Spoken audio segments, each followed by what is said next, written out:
Hello, I wanted to talk about when to spend and when to save when it comes to makeup. This was actually a question that Caroline Winkler, shout out Caroline, asked me, and we were like voice memoing back and forth, and she was like, I feel like this would be a really good topic for a video, and I was like, I'm totally gonna make that video, so here I am making that video.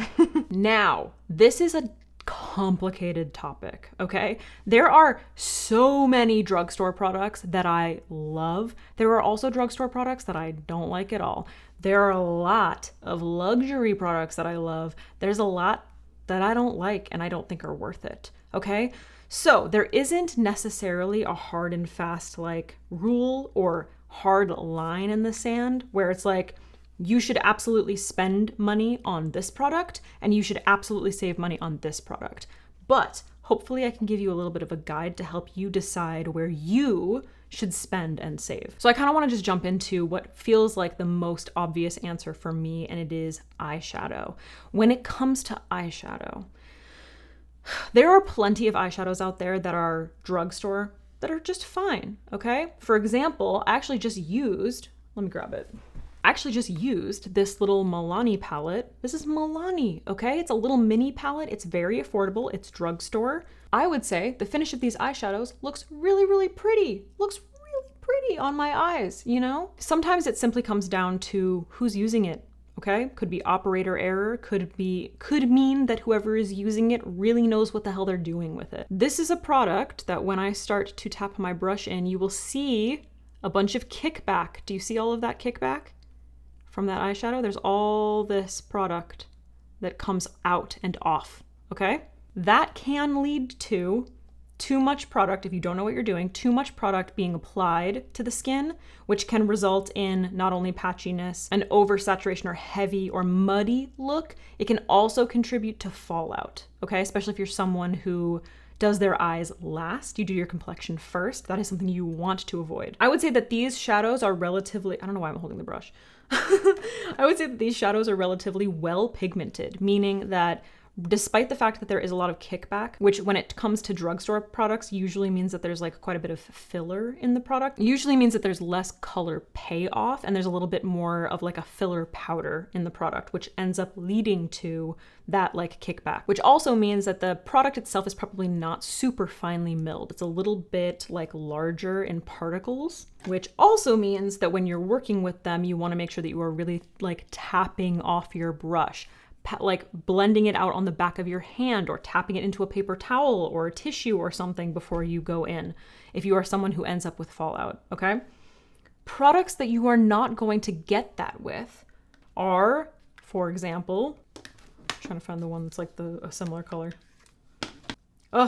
These Lisa Eldridge palettes. Now, these are not cheap, okay? Lisa Eldridge is, first of all, my queen.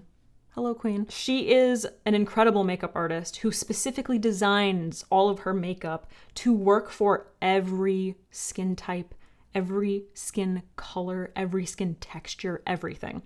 These are incredibly finely milled, okay? Not only are you not going to see that same kickback when I put my brush into the product, it's almost impossible not to blend these softly. Do you see that? Look at that. Woo! Perfect. The most beautiful soft hue on my skin. Didn't have to tap off my brush, went straight in, immediately started blending on just clean skin. I don't have an eyeshadow primer down. I didn't put any powder down. If you are a person who loves eyeshadow, or who has more mature skin, and shout out to all of my more mature ladies out there. You've been around a little bit longer. You probably have a little bit more money to spend. If you do, I would highly recommend investing in powders like this, okay? Eyeshadow in particular, you're putting it around your eyes. We all know that like the skin around our eyes is the most delicate skin on the face. You want to make sure that whatever powder you're putting there is going to be beautiful, is going to be finely milled, is going to not end up sitting heavy on your face. If you're a kid, okay, if you're like a kid or if you're a beginner, you don't need to spend a ton of money on eyeshadow. Pick yourself up something like this. I love MILANI. I love Wet n Wild, has really great products. Something that you want to keep in mind though is that there just might be a little bit too much fallout. There might be a little bit too much like heavy pigment in it. It's not going to blend as easily as that. It's just not, okay? Another palette that I highly recommend for people who want a similar but maybe like a slightly more matte formula is the BEAUTOPSY palette from HINDASH. She also has the Monochromance palette, which are a little bit more like fun colors, pinks and teals and the lavenders and stuff. This is a beautiful palette. The formulas are more matte than the Lisa Eldridge formulas. For instance, if you look at this little area that I blended out, you can kind of see like the slightest sheen to it, which really helps to prevent it from looking heavy or dry on the skin. There's like this super fine pearl to it. HINDASH's powders are extremely soft and easy to blend, but they're much more matte. There isn't a like noticeable pearl to it. But if we take a comparable shade and dip in, you'll see you also do not get that kickback. And you can see like how much I loaded up my brush. Okay. Now we have more pigment on the brush, but watch as we blend. Again, didn't tap off. So focusing pigment in the center and then just blending around the edges. These palettes are not cheap, but what you're not gonna get with them is crazy fallout, heavy pigment that's gonna sit heavy on the eye. What you are gonna get is a beautiful, like light, easy to blend hue to the skin. And in particular with the Lisa Eldridge palettes, you're gonna get a really beautiful like glow to it. It's gonna look like luminescent on the skin. In my opinion, where you want to spend a little bit more or be willing to spend a little bit more is going to be the products that are used for a particular problem that you might have, okay? So, like I said, if you have more mature skin or if you're someone who you love eyeshadow but you have a really difficult time blending, then you want to invest in your eyeshadow palettes. You want to invest in the products that are going to allow you to do the least amount of work, like Lisa Eldridge, like HINDASH. If you love eyeshadow and you want something with like crazy color payoff, something that's going to like really be fun to play with and leave like just the most incredible dimension and like little work of art on your eyes, DANESSA MYRICKS, any DANESSA MYRICKS palette, again, they're not cheap, beautiful formulas, incredible formulas. These are not anything like the Lisa Eldridge formulas. These are foiled. There's an oil in here, there's large pigment, you could potentially get fallout. However, look at that. Ooh, if you want that on your eyelids, these are the way to go.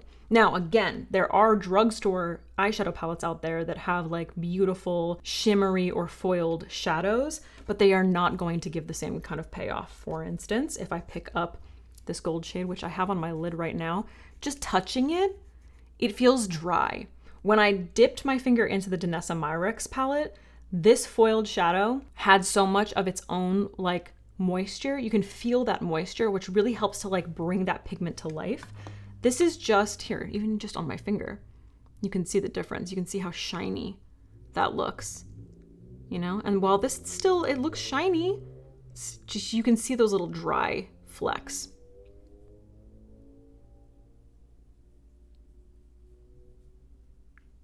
Can you see the difference? Still beautiful, still worthy, still a good eyeshadow. Nothing compared to DANESSA MYRICKS. Now, where I think you have the most like wiggle room are with blushes, bronzers, contours, all of the little like accent products, highlights. You do not necessarily have to spend a ton of money on those. For instance, Dolce & Gabbana, look at this. It's a highlighter. This is Dolce & Gabbana highlighter, okay? I'll swatch it for you. It is beautiful. It has like this really nice nude, kind of like peachy gold tone to it. It's a beautiful highlighter. It's super like finely milled. ooh.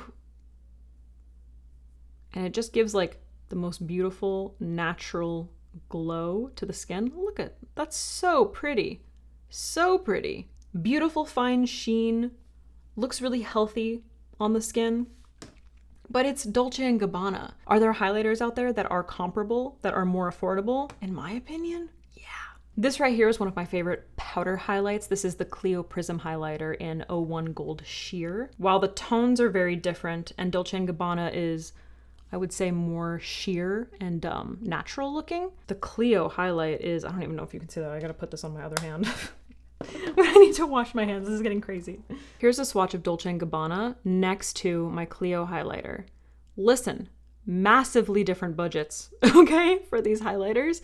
I would say the Dolce & Gabbana really does like, it sort of like melts into the skin really beautifully. And while the colors are not exactly the same, the CLIO highlighter is lighter, I would say not the biggest difference in formula, okay?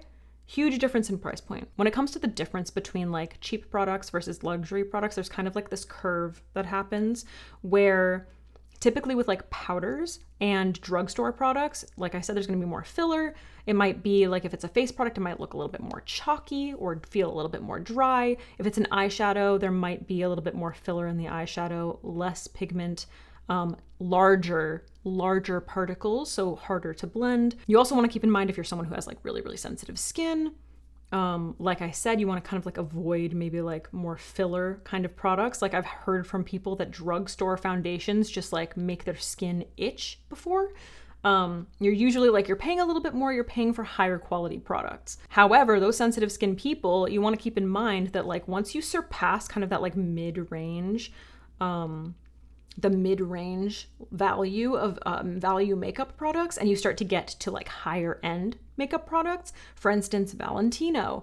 I love my Valentino foundation. It has a very heavy scent.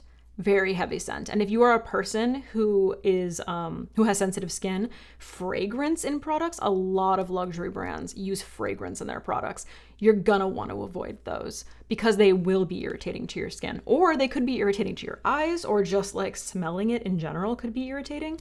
So there's kind of this like curve that happens. Either there's like some kind of a filler in it and the quality might not be fantastic, or you kind of like come back around where like the quality is good. They're using good quality products, but they're adding things like filler that can be irritating to the skin. I think another thing to keep in mind is how frequently you're using a product. If you are going through a product really fast, you probably don't want to spend like super big bucks on it because you're going through it really fast. Unless it's like your absolute holy grail and it has like fixed every makeup problem you've ever had, I would highly recommend looking for like a drugstore version or even just like a mid-tier version. There's no need to spend like luxury prices. An example of spending a lot of money on something that is like really fantastic is the SISLEY eye concealer with botanical extracts. This is a very expensive concealer, extremely expensive, okay? However, I purchased it because people were like, I just want you to try this because it's like ridiculously expensive. This is a beautiful formula. It really is. Now the color, the shade range is not fantastic. Not fantastic, okay? They don't have one light enough for me to use as a concealer. I was using this as a color corrector, and when I do use it, that's how I use it. Not a great color range. However, if it does work for you, and especially if you're someone who has like drier skin or you're more mature, this is like a concealer and an eye cream in one, okay? Stunning formula, really beautiful, hydrating. I would say hydrating, creaseless, easy to blend, provides a beautiful amount of coverage without looking heavy or too light on the skin. I have had this for years, okay? I've had this for years. Now, when I reviewed it, I was like, I just don't understand spending this much. And I received so many comments from a lot of you, more mature, some of my more mature subscribers, who said, I literally buy this once a year. It lasts me all year and it's the perfect formula. If that's the case for you, go off, bro. Like for real. If you found your like holy grail product and it's expensive, invest in that product. Now, if it's going to be something that you're going to use so infrequently that it expires before you can even get to the end of the product, probably not the best thing to spend a lot of money on, right? One thing to keep in mind when it comes to like spending more on luxury products is You reach a certain point where you're no longer paying more for the product, the quality of the product, and you're paying for the packaging. Like this Dolce & Gabbana highlighter. This is beautiful. Like, it's so cute. I mean, it's a little bit dirty, but it's so pretty, all right? This makes such a beautiful, like, gift. That, I feel like, is when you want to spend a little bit more. If you have a makeup lover in your life, or if you're just buying a gift for yourself, you know what I mean? Spend a little bit more. Get yourself something pretty, something nice. Obviously, I think the best thing to do is to always go into a store, swatch, test something, so that you're not like spending a ton of money on like Sephora.com and then you end up getting something and it ends up not being like what you were hoping. One of the moments that you can save the spending for is holidays, gifts, that kind of thing. And they always have the most beautiful, like the beautiful presentation and packaging for these kinds of products around the holidays. So that, in my opinion, is just like so justifiable. Just a couple of other little examples. Some of my favorite concealers are drugstore, okay? L'Oreal Infallible. I just used one from CoverGirl today that is like so incredibly full coverage. I would say the problem with drugstore sometimes is a strange or inconsistent shade range. For example, the e.l.f. Camo concealers are very similar to the Tarte concealers. However, the shade range is very weird, okay? That being said, we do see that a lot with like mid-tier brands where the shade range is just like not really there. I'm thinking of like Nude Sticks. They never really cater to deeper skin tones, okay? So that's something to keep in mind. If you are someone and you have a niche that you're looking for that is very difficult to find, you may need to spend a little bit more to find the correct product. And you know what? While we're on this subject, I just kind of want to talk about like how we've sort of created this like negative stigma around consumerism. Consumerism is not like an inherently negative or bad thing. Advertising is not is not a naturally evil thing, okay? Consumerism, buying things, spending money, it grows the economy. It's good. It can be good. I think the problem comes in where people are feeling pressured to spend a bunch of money on things that they don't need, or feeling like, I have this thing, but I need to try this thing. I need to try the next thing. I need this thing. Or if you're like me, I do this with skincare. I do this with sunscreen in particular. Like, oh, maybe this is a little bit better. And then I end up spending so much money on a bunch of stuff that didn't work for me because I was trying to find something that was better than the thing that was already working for me. Those are the things that I want you to keep in mind when you're trying to consider, like, should I save on this product? Should I spend on this product? If there's a product out there that kind of like intrigues you, I just want you to keep that in mind. Like, first of all, how many nude eyeshadow palettes do I have? And do I need this one? How many nude lip liners do I have? And do I need this one? My answer would be yes. I'm a flawed human being and I'm working on myself. I just want to say, I don't want people to feel bad about wanting to spend money on something really nice for themselves. You are allowed to spend your hard-earned money on something pretty because you want it. So please just be gentle on yourself when it comes to this kind of thing. Please don't let people bully you into thinking that you're not allowed to buy nice things for yourself. Or if you have 2 mascaras that you're like being extremely wasteful. But do consider all of these things that I talked about today so that hopefully when you are making these decisions, you are making the best decision for you. I would love to hear like if you have like a little inner monologue when you're deciding whether or not you want to like purchase something drugstore or luxury, like what is your back and forth? Or how you decide like what is the most important thing to go for quality over savings. And I would love to hear like what are your favorite cheap products, like drugstore products that might as well be luxury or beat luxury products that you've tried. I really want to know. All right, guys, I hope this was helpful. Thank you so much for watching. If you enjoyed, subscribe and leave a comment and like and join the memberships if you're interested in membership live streams. Let me know what you want to see next, and I will see you at a later date. I'll be there. Hopefully you will.